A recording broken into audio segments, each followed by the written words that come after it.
전문가 총출동쇼 2부 시작하도록 하겠습니다. 자, 이젠 안전한 마음으로, 편안한 마음으로 해외 얘기를 좀 해볼까 합니다. 이건 우리가 책임 안 져도 되니까요. 확실하게 나올 책들을 몇 개 말씀을 드릴게요. 네네.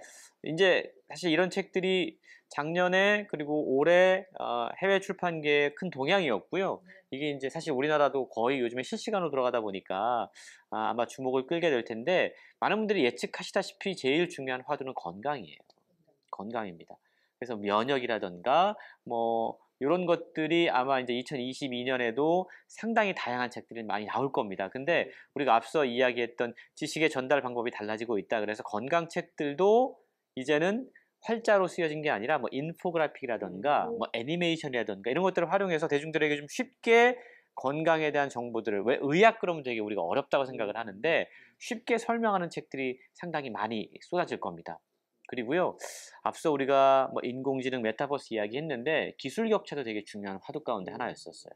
코로나가 되게 중요한 것들을 부각시켰어요. 격차의 문제, 양극화의 문제, 이런 것들도 기술이 이제는 그런 것들을 더더욱 벌려놓게 될 텐데, 그 부분을 어떻게 해소할 것이냐에 대한 문제 제기들을 하는 책들이 해외에서 많이 나와서 그런 책들도 이제 2022년에 많이 출간될 거고요. 사실 2021년은 영상계로 얘기를 하면 오징어 게임의 해가 아니었나. 전 세계적으로 대한민국의 한류의 컨텐츠를 완전 휩쓸었다고 생각하는데, 그럼으로 인해서 한국의 책들도 외국으로 좀 많이 나가면 좋지 않나 하는 생각이 듭니다. 실제로 관심이 엄청나게 많고요. 그래요? 오징어 게임 관련 책 좀 찾아달라고 해외에서 문의가 엄청나게 많이 와요.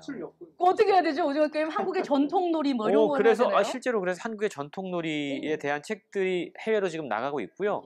그리고 심지어는 뭐 자수라던가 아니면 한국의 어떤 그런 패턴이라든가 이런 것들 해외에서 많이 수요가 있고, 어느 출판사는 그래서 이 한국의 전통놀이와 이를 이렇게 아이들용으로 이렇게 그림책으로 만들어가지고 팔려고 지금 막 제작하는 데들도 있고요. 한국의 브랜드 이미지가 사실은 전반적으로 상당히 많이 올라갔고, 그런 면에서 보면 되게 기분 좋은 그런 일들이죠. 이런 시너지들이 굉장히 좋은 것 같아요. 그러니까 킹덤 때 그 한국 갓. 모자 되게 예쁘다 이랬잖아요. 근데 이제 드라마나 영화 이런 것들을 통해서 우리의 문화가 알려지면 뒤따라서 책들이 소개가 되는. 근데 그러기 위해서는 한국 출판사들이 다양성의 관점에서 좀 여러 가지들을 대비하고 있어야 되는데, 아직까지는 그런 것들이 좀 약한 측면이 있어서 좀 아쉽죠. 근데 저는 이 국경을 넘는 것, 그러니까 특히 책이라는 저작권이 국경을 넘는 것에 이제 좀 지속적으로 관심을 가져왔는데, 그래서 책을 읽을 때 가령 슬픔은 국경을 쉽게 넘잖아요. 그러니까 가령 뭐 가족이, 사랑하는 가족이 세상을 떠나 뭐 똑같이 울게 된단 말이죠. 그래서 슬픔의 코드는 굉장히 국경을 넘기가 쉬운데 가장 까다로운 게 유머 코드잖아요.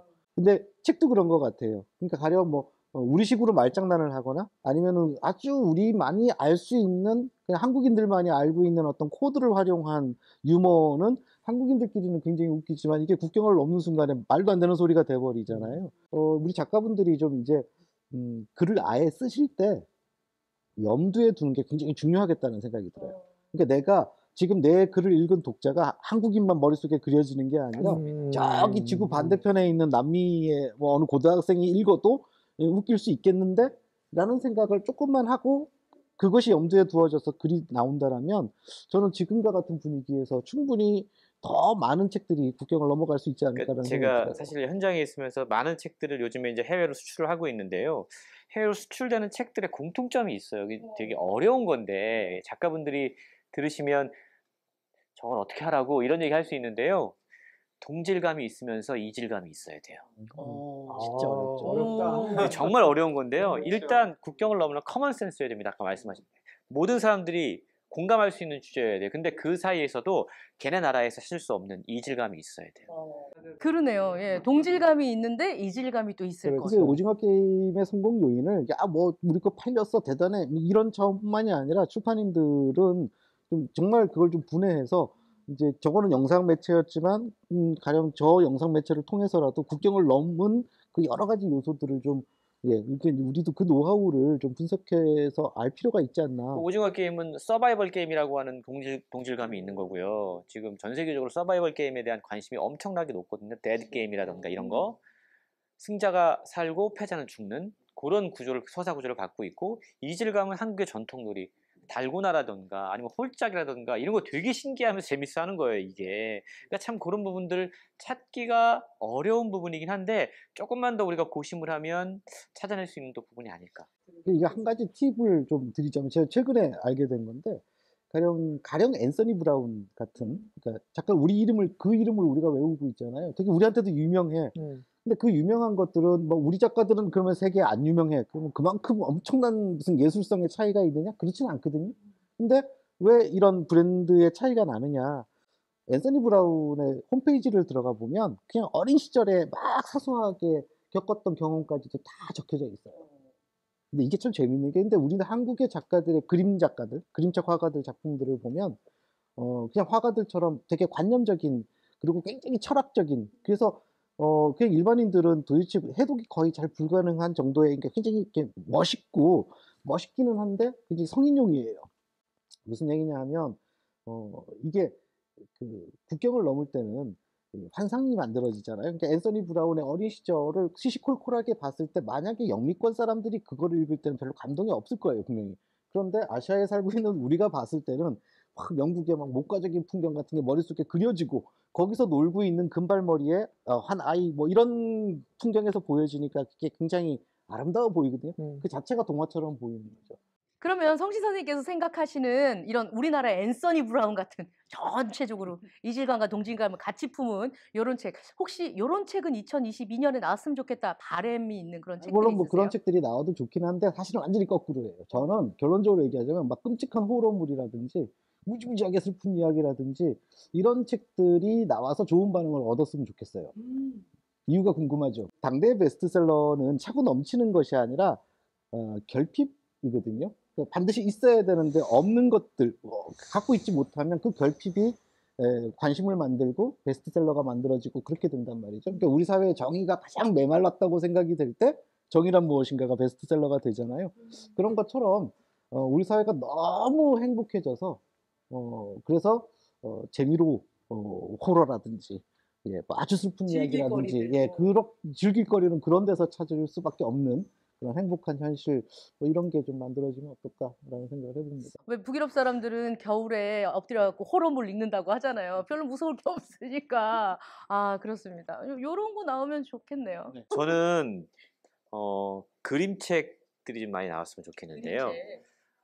어른을 위한 그림책.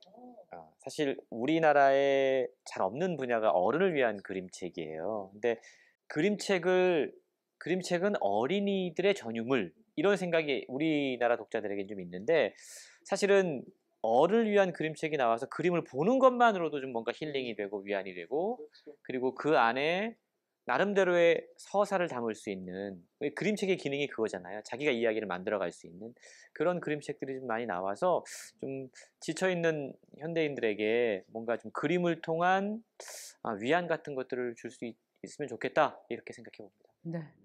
장동석 선생님은 어떤 책이 나왔으면 좋을까요? 그런 생각을 늘 해요. 저는 이제 어쨌든 신간을 읽고 트렌드를 읽어내는 능력보다, 저는 개인적으로는 고전과 세계문학을 읽고 그것들이 당대 지금 어떤 모습으로 우리 사회에 펼쳐질까를 조금 더 고민을 많이 하는 편인데요.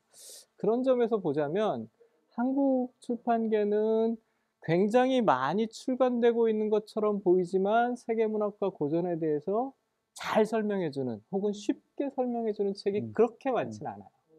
네, 그런 점에서 본다면 고전들, 뭐 동양 고전일 수도 있고, 뭐 마키아벨리의 책일 수도 있고, 이런 고전들을 조금 더 젊은 세대에게, 청소년들에게 책이 얼마나 재밌는지 알려주는 그런 책들이 필요하다. 세 분의 서평가께서 다 말씀해 주신 방향은 책들이 얼마나 우리의 삶에 기민하게 작용하고 있는가, 가까이서 우리를 위로하고 있는가, 거기에 잘 맞춰진 책들이 나왔으면 좋겠다라고 설명하신 것이 아닌가 하는 생각이 듭니다.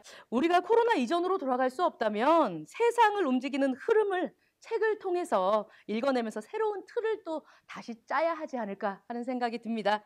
2022 출판계 전망, 예, 함께해 주신 세 분의 선생님, 앞으로도 저희가 발빠르게 참여하도록 하겠습니다. 저는 코미디언 서평가 남정미였고요. 김성신이었습니다. 장동석입니다. 홍순철이었습니다.